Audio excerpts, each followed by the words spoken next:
हर बार जब एक JPG file को ओपन किया जाता है, उसमें एक छोटा सा बदलाव करके उस पर सेव का बटन दबाया जाता है, तो उस तस्वीर का एक छोटा सा हिस्सा हमेशा के लिए नष्ट हो जाता है। ये बिल्कुल वैसा ही है जैसे बचे हुए फास्ट फूड को बार बार माइक्रोवेव में गर्म करना। हर बार उसका स्वाद और टेक्सचर थोड़ा और खराब हो जाता है। सही कहा। डिजिटल दुनिया में चीजें हमेशा वैसी नहीं होती जैसी वो दिखती हैं। एक आम इंसान के लिए स्क्रीन पर दिखने वाली खूबसूरत तस्वीर बस एक तस्वीर है, लेकिन उस save as drop down menu के पीछे डिजिटल फॉर्मेट्स, रेजोल्यूशन और प्रिंटिंग मैथ की एक पूरी साइंस छुपी हुई है। और ये सच में एक ऐसी दुनिया है जहां एक छोटी सी गलती जैसे गलत फाइल फॉर्मेट चुनना या गलत रेजोल्यूशन सेट करना घंटों की मेहनत पर पानी फेर सकती है। बिल्कुल, और इस गहन चर्चा में हम सबका स्वागत करते हैं। आज की हमारी इस विस्तृत चर्चा का आधार है graphic design reference plus specification book का चैप्टर 4 यानी इमेजिंग एंड कलर। हमारा मिशन बहुत क्लियर है आज। हाँ, हम उन जटिल टेक्निकल शब्दों जैसे लिपिटी, डीपीआई, हाफ टोन्स और अलग-अलग फाइल फॉर्मेट्स की उलझन को सुलझाने वाले हैं, ताकि जब भी कोई नया डिजाइन प्रोजेक्ट शुरू हो तो फॉर्मेट्स का चुनाव एक अंदाजा नहीं बल्कि एक सटीक फैसला हो। एग्जैक्टली। तो चर्चा में आगे बढ़ने से पहले सुनने वालों से एक छोटी सी दरख्वास्त है। अगर इस तरह के इन डेप्थ डीप डाइव्स पसंद आते हैं जहां हम इन टेक्निकल टॉपिक्स के पीछे का क्यों और कैसे समझते हैं, तो चैनल को सब्सक्राइब जरूर करें। और हाँ, अगर इस बेहद इंफॉर्मेटिव किताब की फिजिकल कॉपी किसी को अपने कलेक्शन में शामिल करनी है तो स्क्रीन पर दिए गए QR कोड को स्कैन किया जा सकता है, या फिर डिस्क्रिप्शन में दिए गए बुक लिंक पर भी क्लिक किया जा सकता है। तो चलिए शुरुआत करते हैं उस पहले कदम से, जब किसी कैमरा का शटर क्लिक होता है और एक इमेज बनती है। यहीं से अलग अलग फाइन फॉर्मेट्स की कहानी शुरू होती है। सही कहा। तो जब कोई डिजिटल कैमरा तस्वीर खींचता है तो सबसे पहला फॉर्मेट जो सामने आता है वो है रॉ।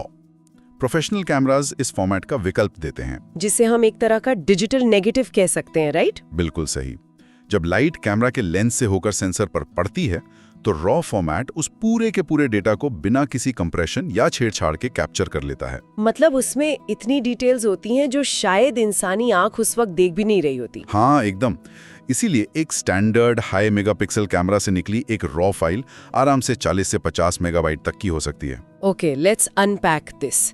इसका मतलब है कि रॉ फाइल में कलर, लाइट और शैडोज का हर एक कच्चा डेटा मौजूद है। अगर मैं इसे एक रोजमर्रा की जिंदगी के उदाहरण से जोड़ूं तो रॉ फॉर्मेट किसी बड़ी सी रसोई में रखे कच्चे, ताजे और पूरे मसालों की तरह है। ये एक बहुत बढ़िया एनालॉजी है। उसमें सब कुछ अपनी असली प्योर हालत में है। हाँ, इसलिए इसमें सबसे ज्यादा पोटेंशियल है कि इसे किसी भी डिश में बदला जा सके। लेकिन क्योंकि इसमें डेटा इतना ज्यादा है, इसका फाइल साइज भी तो बहुत बड़ा होता है। इसे डायरेक्ट वेब पर तो नहीं डाल सकते। नहीं, बिल्कुल नहीं। ये फॉर्मेट सिर्फ आर्काइविंग के लिए या मास्टर फाइल के रूप में प्रिजर्व करने के लिए होता है। एडिट करने के बाद इस कच्चे डेटा को किसी ऐसे फॉर्मेट में बदलना पड़ता है जिसे बाकी दुनिया देख सके, जैसे टिफ या जेपीजी। तो यहाँ एंट्री होती है टिफ की। अगर रॉ कच्चे मसाले हैं तो क्या टिफ को हम उन मसालों से बनी एक पूरी तरह से तैयार लैविश डिश कह सकते हैं जिससे जब चाहे परोसा जा सके? हाँ, ये एनालॉजी यहाँ परफेक्ट फिट होती है। टिफ यानी tagged image file format graphic design की दुनिया का एक बहुत ही विश्वसनीय फॉर्मेट है। इसकी सबसे बड़ी खासियत यह है कि ये लॉसलेस है। लॉसलेस यानी ये किसी भी इमेज डेटा को डिस्कार्ड नहीं करता है ना? एग्जैक्टली। इसके अलावा ये रास्टराइज्ड डेटा को सपोर्ट करता है और सबसे जरूरी बात, टिफ लेयर्ड फाइल्स को सपोर्ट करता है। ओह, मतलब अगर किसी ने फोटोशॉप में 10 अलग-अलग लेयर्स पर काम किया है तो टिफ उन सभी लेयर्स को सुरक्षित रखेगा। बिल्कुल, ताकि बाद में उन्हें अलग-अलग एडिट किया जा सके। ये हाई रेजोल्यूशन प्रिंट प्रोडक्शन के लिए आदर्श माना जाता है। वेट एक सेकंड, अगर टिफ इतना ही परफेक्ट है, जिसमें लेयर्स भी सेफ है और डिटेल भी एकदम क्रिस्प रहती है, तो फिर हमने जेपेग जैसा फॉर्मेट बनाया ही क्यों? ये एक बहुत ही बेहतरीन सवाल है। मेरा मतलब है, दुनिया की हर तस्वीर टिफ फॉर्मेट में क्यों नहीं होती? ये लॉसी कंप्रेशन वाली आफत मोल लेने की क्या जरूरत थी? देखिए, इसका जवाब इंटरनेट और बैंडविड्थ की शुरुआती लिमिटेशंस में छुपा है। टिफ फाइल क्वालिटी तो बेहतरीन देती है, लेकिन उसका साइज 5 से 15 मेगाबाइट या उससे भी ज्यादा होता है, जो कि आज के हिसाब से शायद कम लगे, लेकिन इंटरनेट के शुरुआती दिनों में बहुत हैवी था। हाँ, 90s के दशक में और आज भी कई जगहों पर ऐसी हैवी फाइल्स को लोड होने में बहुत वक्त लगता है। वेब ब्राउजर्स को एक ऐसे फॉर्मेट की जरूरत थी जो जल्दी लोड हो सके। वहीं से JPEG joint photographic experts group का जन्म हुआ। और इसी छोटे साइज को पाने के लिए जेपेग इमेज के डेटा की कुर्बानी दे देता है, जिसे हम लॉसी कंप्रेशन कहते हैं। लेकिन ये लॉसी मैकेनिज्म असल में काम कैसे करता है? कंप्यूटर ये कैसे तय करता है कि तस्वीर का कौन सा हिस्सा निकाल फेंकना है? यहाँ मैकेनिक्स काफी दिलचस्प हैं। असल में जेपेग एल्गोरिदम इंसानी आंख की कमजोरियों का फायदा उठाता है। आंख की कमजोरियों का? वो कैसे? हमारी आंखें ब्राइटनेस के प्रति तो बहुत सेंसिटिव होती हैं, लेकिन कलर के सटल शेड्स को उतने अच्छे से नहीं पकड़ पाती। तो जेपेग एल्गोरिदम इमेज को 8 बाय 8 पिक्सेल्स के छोटे छोटे ब्लॉक्स में बांट देता है। अच्छा, ब्लॉक्स में डिवाइड कर देता है। हाँ, और उन ब्लॉक्स में जो कलर्स लगभग एक जैसे होते हैं उन्हें एक ही कलर का बना देता है। इस तरह वो डेटा का एक बड़ा हिस्सा हटा देता है। तो जब फाइल साइज श्रिंक होता है, वो उन डिटेल्स को परमानेंटली डिलीट कर चुका होता है। एग्जैक्टली। और सबसे खतरनाक बात यह है कि हर बार जब एक जेपीजी फाइल को सेव किया जाता है, ये एल्गोरिदम दोबारा चलता है और इमेज थोड़ी और ब्लॉकी या धुंधली हो जाती है। ये सच में उन लोगों के लिए एक बड़ी सीख है जो इंटरनेट से उठाई हुई एक ही मीम या फोटो को 10 बार अलग अलग ऐप्स में सेव करते हैं। एक पॉइंट पर आकर वो बिल्कुल पिक्सेलेटेड हो जाती है। बिल्कुल। इसके अलावा बुक में जिफ और पीडीएफ जैसे फॉर्मेट्स का भी जिक्र है। जैसे जिफ यानी ग्राफिक्स इंटरचेंज फॉर्मेट, जिसमें सिर्फ 256 कलर्स ही होते हैं। हाँ, जिफ का तो फाइल साइज बहुत छोटा होता है ना? सही कहा। इसका एल्गोरिदम कलर पैलेट को इतना छोटा कर देता है कि ये बेहद हल्का हो जाता है। ये किसी फोटोग्राफ के लिए तो बिल्कुल बेकार है, क्योंकि उसमें लाखों कलर्स होते हैं। लेकिन एक फ्लैट लोगो, लाइन आर्ट या एनिमेशन के लिए जिफ परफेक्ट काम करता है। बल्कि मैथ के इक्वेशंस और लाइंस से बनती हैं। और इसी वजह से वेक्टर इमेजेस को कितना भी बड़ा कर लो, वो फटती नहीं है।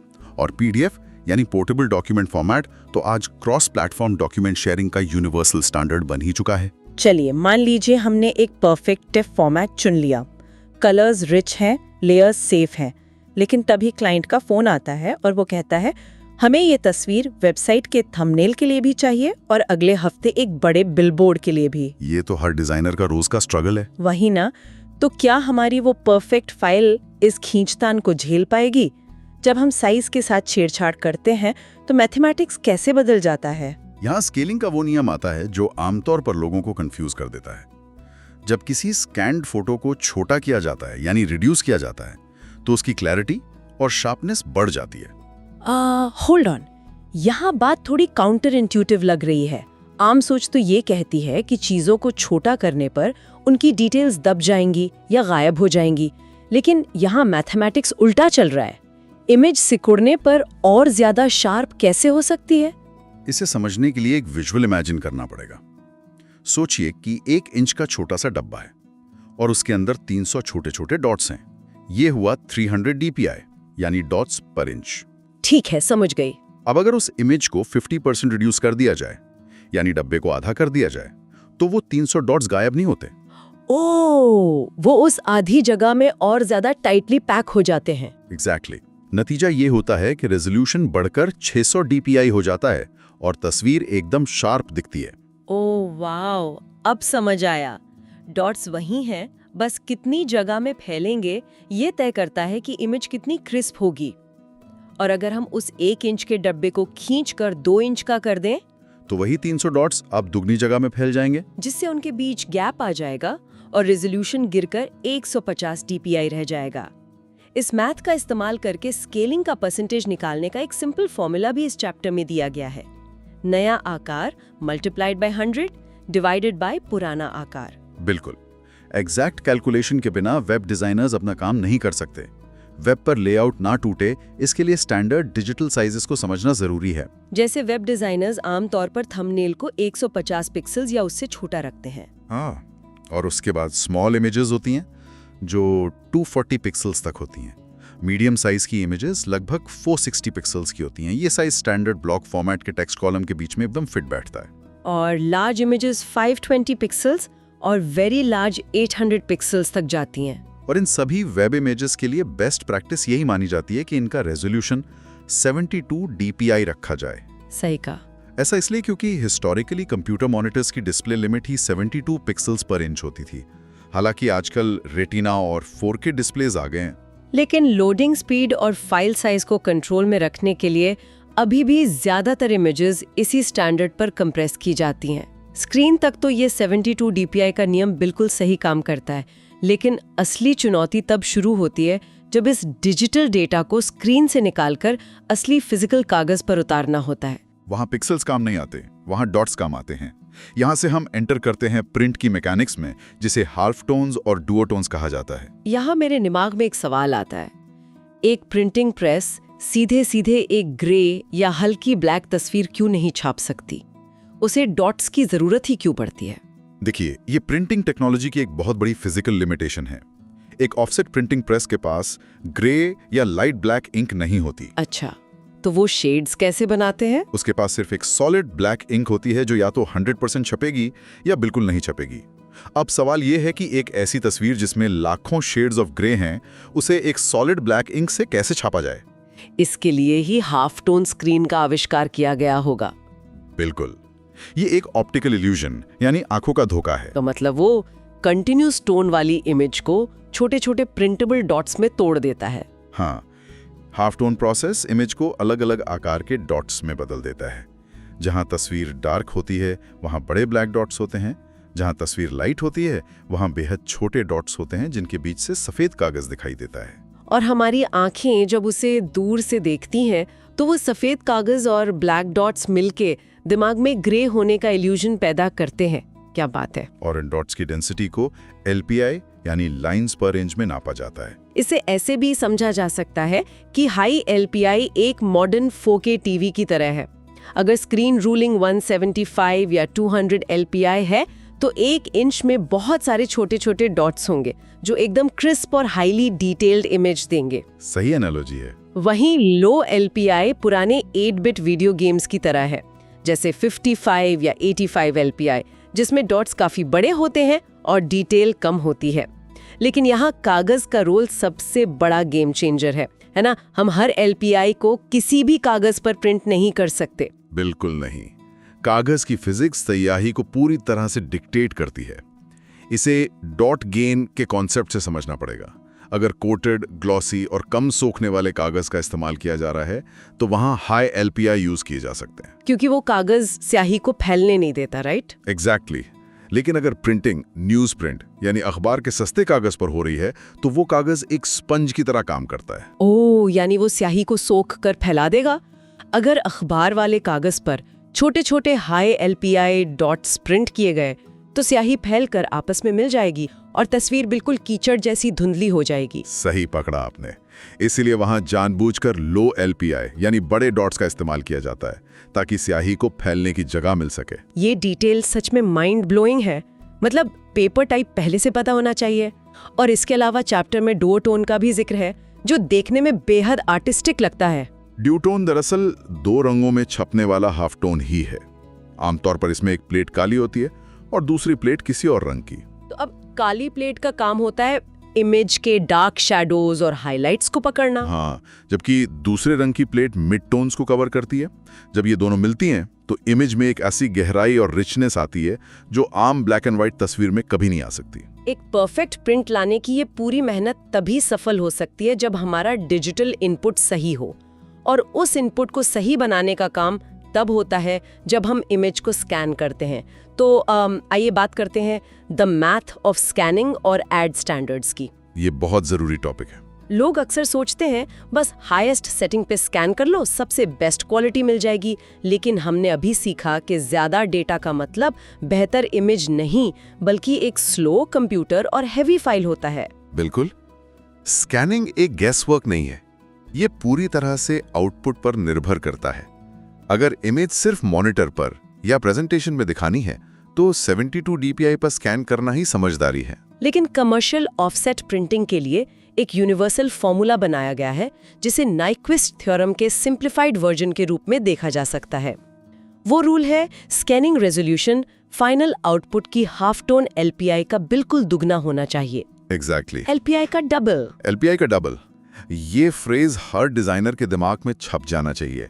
अगर एक मैगजीन 150 LPI पर प्रिंट होती है तो उसके लिए स्कैनिंग 300 DPI पर करनी होगी।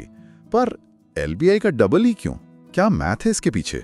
इसके पीछे मैकेनिज्म ये है कि प्रिंटिंग RIP यानी रेस्टर इमेज प्रोसेसर को फिजिकल हाफ टोन डॉट बनाने के लिए पर्याप्त डिजिटल पिक्सेल्स की जरूरत होती है। एक सिंगल डॉट को परफेक्ट शेप देने के लिए लगभग 4 पिक्सेल्स यानी 2x2 ग्रिड की जरूरत पड़ती है। अच्छा, अगर हम एग्जैक्ट उतना ही DP रखें जितना RPI है तो क्या होगा? तो पिक्सेल्स और डॉट्स के बीच इंटरफेरेंस हो सकती है, जिससे एलियासिंग या अजीब से पैटर्न्स बन सकते हैं। दोगुना रेजोल्यूशन देने से RIP सॉफ्टवेयर को इतना डेटा मिल जाता है कि वो स्मूथली पिक्सेल्स को हाफ टोन्स में ट्रांसलेट कर सके बिना सिस्टम को स्लो किए। ये तो बात हुई उन डिजाइन्स की जो कागज पर छपते हैं, लेकिन उन तस्वीरों का क्या जो पूरी दुनिया को इंटरनेट पर बेची जाती हैं, यानी डिजिटल एडवर्टाइजमेंट्स। बुक में IAB यानी इंटरैक्टिव एडवर्टाइजिंग ब्यूरो का काफी जिक्र है। क्या ये वही स्टैंडर्ड्स हैं जो तय करते हैं कि हमारी पसंदीदा वेबसाइट्स पर एड बैनर्स कैसे दिखेंगे? हाँ, IAB जो न्यूयॉर्क में स्थित है, इंटरनेट की एड इकोनॉमी को स्टैंडर्ड बनाने का काम करता है। उन्होंने एड यूनिट्स को 3 मुख्य श्रेणियों में बांटा है: स्काईस्क्रेपर्स और वर्टिकल्स, हॉरिजॉन्टल्स और बटन्स और रेक्टेंगल्स या स्क्वायर्स। सोचिए, अगर इंटरनेट पर हर एडवर्टाइजर अपने मनमाने साइज का एड देने लगे तो क्या होगा? वेबसाइट्स का लेआउट हर बार टूट जाएगा। बिल्कुल। 728 बाय 90 पिक्सेल्स का लीडर बोर्ड या 300 बाय 250 का मीडियम रेक्टेंगल जैसे साइजेस इसीलिए बनाए गए हैं ताकि डिजाइनर्स एक ऐसा एड बना सके जो हजारों अलग-अलग वेबसाइट्स पर सीमलेसली फिट हो सके बिना कोड को तोड़े। तो बेसिकली ये इंटरनेट का जोनिंग लॉ है जो तय करता है कि वेब की डिजिटल जमीन पर किस आकार की बिल्डिंग बन सकती है। सही कहा, जोनिंग लॉ एक परफेक्ट तरीका है इसको समझने का। अगर हम आज की इस पूरी चर्चा को समेटें तो हमने देखा कि कैसे हम सेंसर के कच्चे रॉ डेटा से शुरू होते हैं, फिर उस डेटा को लॉसी टिफ या लॉसी JPG में बदलते हैं। उसके बाद हम पिक्सेल्स की स्केलिंग के उस काउंटर इंट्यूटिव मैथ को समझते हैं जहां साइज छोटा होने पर डॉट्स करीब आ जाते हैं और क्लैरिटी बढ़ जाती है, और वहां से हम इंक और कागज की दुनिया में आते हैं जहां हाफ टोन्स हमारी आंखों को धोखा देकर ब्लैक डॉट से ग्रे बनाते हैं और डॉट गेन सस्ते कागज पर स्याही फैलाता है।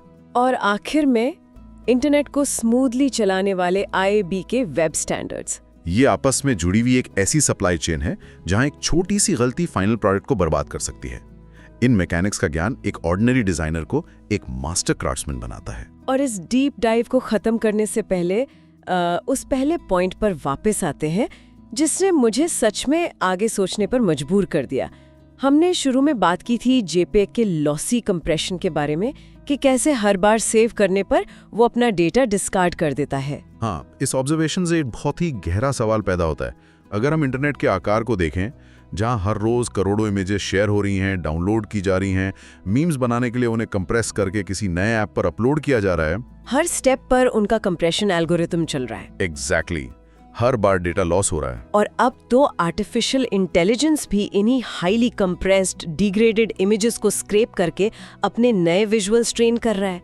तो क्या हम अनजाने में इस डिजिटल दुनिया के पूरे विजुअल इतिहास को धीरे धीरे धुंधला कर रहे हैं? ये एक डरावना सच है। क्या आज से 100 या 200 साल बाद आने वाली सदियों के लोगों को हमारे आज के इंटरनेट का कोई मूल अनऑल्टर्ड रॉ इतिहास मिल पाएगा, या फिर उनके हिस्से में आएगी बस एक ऐसी दुनिया जो लाखों बार कंप्रेस हो होकर डिजिटल कीचड़ बन चुकी होगी? वाकई ये समझना बहुत जरूरी है कि कन्वीनियंस की हमेशा एक कीमत होती है, और डिजिटल दुनिया में वो कीमत हमारी विजुअल क्लैरिटी चुका रही है। ये सच में एक ऐसा विचार है जो अगली बार उस सेव एज JPEG पर क्लिक करने से पहले किसी को भी एक लम्हे के लिए सोचने पर मजबूर कर देगा। और इसी विचारोत्तेजक सवाल के साथ हम आज की चर्चा को यहीं विराम देते हैं। अगर इस गहन चर्चा ने टेक्निकल पैरामीटर्स को देखने का नया नजरिया दिया है तो चैनल को सब्सक्राइब करना ना भूलें। बुक में ऐसी और भी अनेक डिटेल्स हैं जिन्हें एक्सप्लोर किया जा सकता है डिस्क्रिप्शन में दिए लिंक पर क्लिक करके या स्क्रीन पर दिख रहे QR कोड को स्कैन करके।